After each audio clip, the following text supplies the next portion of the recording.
Transformers issue number 26, and boy does it feel good to make Transformer comic videos again. I promise you, I'm gonna get caught up with G.I. Joe and Void Rivals and all that on this channel. It's coming, the wave is coming, but first, look at this cover. You got Optimus Prime. He's just clacking. Thundercracker right here. Looks awesome, man, I love it. Let's get into it. Our story begins with Thundercracker just going crazy. Just like, where did your ship send us? Remember, the Ark just disappeared and we saw that it went to Cobra-La. And then it came back and he's just shooting everything in his sight. He's freaked out. He doesn't know. And he's just screaming, "Death to the Autobots." He's in a panic. He starts beating everybody up and throwing them around. And then he goes to his brother, Skywarp, and he's like, "I gotta get you out of here, man." He goes, "No, you can't take me out of Teletran 1. I'm gonna die." He's like, No, I know the Decepticons can rebuild you." And Wheeljack comes in and is like, "They can't do it either." He's like, "I don't want to hear you." And he just starts fighting again. And I love that he does his little thunder crack, right there on Jazz and Wheeljack. And he's like, "You'll pay for what you have done." And out of nowhere, Ultra Magnus, man, he just comes and kicks him. Oh, no, excuse me. He clotheslined him. Again, I love the WWE that's in these comics, you know? And then he takes his shoulder guns and just like breaks them off, you know? So he kind of disarms them. And he's like, "Well, Thundercracker, have you had your fill of warp?" And then just headbutts him. And Thundercracker's like, "I'm never gonna quit. Not while my brother is in agony." And then they begin to explain to him, they're like, "We didn't do this. It was the Decepticons. It was Starscream." And Thundercracker can't believe it. He's like, "This lying. He's lying. No, the Autobots did this." And in comes Optimus Prime. I mean, they get him to a T here. I love the Optimus Prime in these comic books. He's like, he speaks the truth. And he begins to reason to Thundercracker, saying, "Look, you know us. You know who we are. We don't do this kind of thing. But I'll make a deal with you. If you surrender and we have the required resources, we'll bring your brother back, if that is your intention." Thundercracker gets on his knees. And he's like, "Can you restore him?" He's like, "I swear it." Now, here we see the first time Ultra Magnus. Now, it's kind of his job. You know, it's kind of his job to question the leadership of Prime, or just question his decision. He's like, "Is this wise? You know, is this wise?" Now, remember, this guy's been through stuff, you know? He's been through some serious torture. He ran away from a fight. He tried to redeem himself. He didn't really do so well, but he's like, "Prime, is this wise? I don't trust him. I'm just going to hold on to his guns for now to see what happens." And then in comes General Flag. And he goes up to Wheeljack and he's like, "Hey, I got something for you." And he goes, "Man, look, it's Mirage. It's Bulkhead." And he's like, "We got enough Energon to repair them." And Wheeljack is all in. You know, he's like, "Hey, let's talk," you know, and he asked Wheeljack if he could help, like, with Chicago, like, rebuilding the city. And Wheeljack's like, "Hey, man, I'm all in." And then you see off into the distance, you got Ultra Magnus talking to Prime. He's like, "Man, I don't like him walking around freely. I don't like him." And Prime's like, "Look, if you treat him like a prisoner, then it might not turn out the way we want it. So just trust me on this, okay?" Wheeljack now is fixing things up, and he's like, "You know, I think we got enough parts, and Optimus, when I'm done here, I'll fix you up." And of course, in Optimus Prime manner and nature, he's like, "Nope, not me. I'm the last. You got to fix everybody else first." And Wheeljack's like, "You're not serious, right?" And Thundercracker's like, "I will give any part I have to save my brother." And Prime's like, "That's admirable. All right, let's get Teletran 1 first, and then we'll worry about Skywarp." And then you could see Ultra Magnus. He's like questioning what's going on here. I don't know. I'm not sure what's happening. And then Optimus Prime walks over to Soundwave, but I can feel the tension between Prime and maybe more Magnus than Prime. I could see Ultra Magnus like, I don't know if he's the right leader here. Like, he's making some questionable decisions with our enemy here. Something ain't right. It's like I could just see it brewing. Prime walks over to Soundwave and is like, hey, I got you some Energon. Remember, Soundwave is locked up. And Soundwave thinks he's like, you're just trying to be nice to, turn me or get information. And Prime's like, no, I don't have any motive. He's like, you used up all your Energon. I figure you could use this. And he says, Autobots inferior, Decepticons superior. Classic Soundwave, man. I love it. And Prime says, you seem awful loyal to a group who abandoned you and left you for dead at your lowest moment. It's admirable, but if you'll forgive me, it's foolish.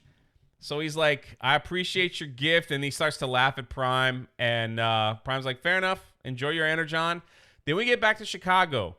We got Carly, got Spike, you got Beachcomber. You got the ones that are doing good, that want to go out there and help people. And you got Shredhead, the newest Autobot.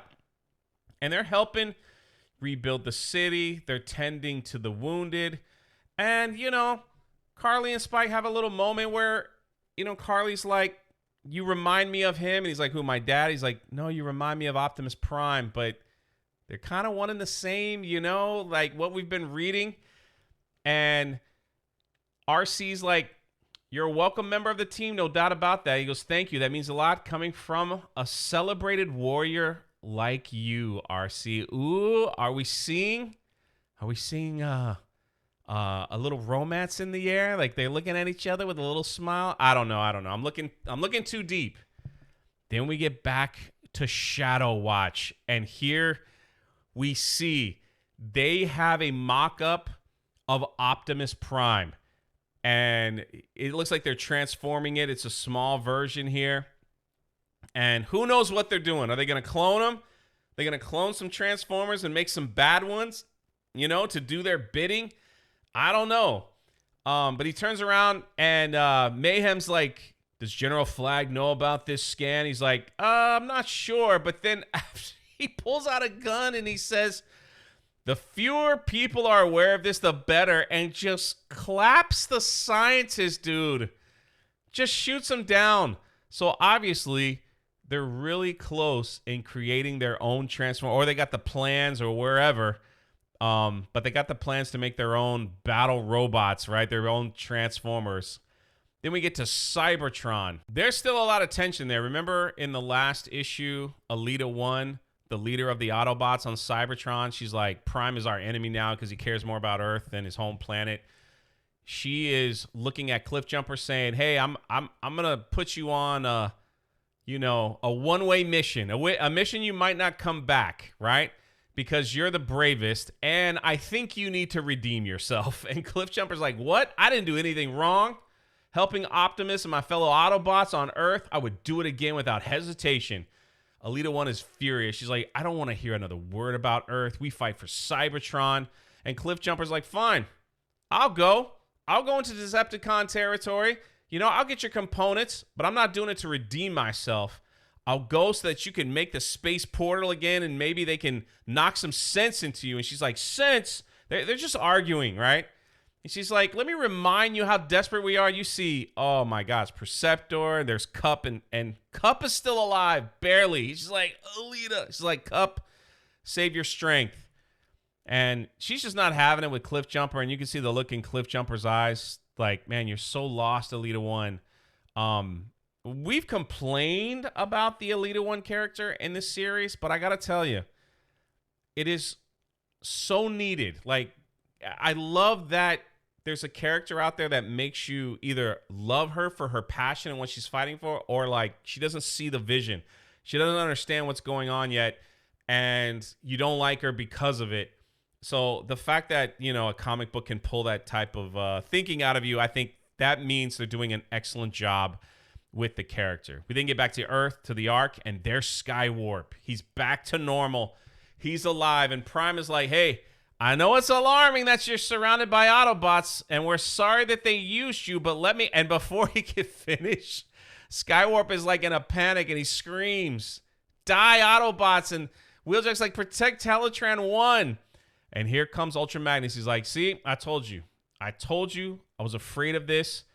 And Skywarp's like, we got to kill the Autobots. And Thundercracker stops him from shooting him.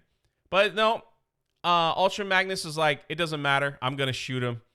And you can see Thundercracker screaming no, and Skywarp transforms into his Seeker form. You got Thundercracker, Skywarp, Starscream. They're all the Seekers. And immediately Skywarp sees Soundwave. He's like, Soundwave, what's going on? And he goes, escape while you can and get to Megatron. He's alive, and he'll like bring balance. Hurry up and get out of here. Thundercracker then rushes to him and is like, hey, listen to what I'm telling you. You have no idea what I sacrificed for you, brother. Listen to me. He's like, you were betrayed by Soundwave and Starscream. They tore you apart and put you in that machine. He goes, we were desperate. Now Megatron is back, and things will be back to normal, back to our days. And Thundercracker just pops him. He's like, no. And Skywarp, his brother, was like, you are always weak. The Decepticons don't need you, and you will not be missed. He transforms and takes off.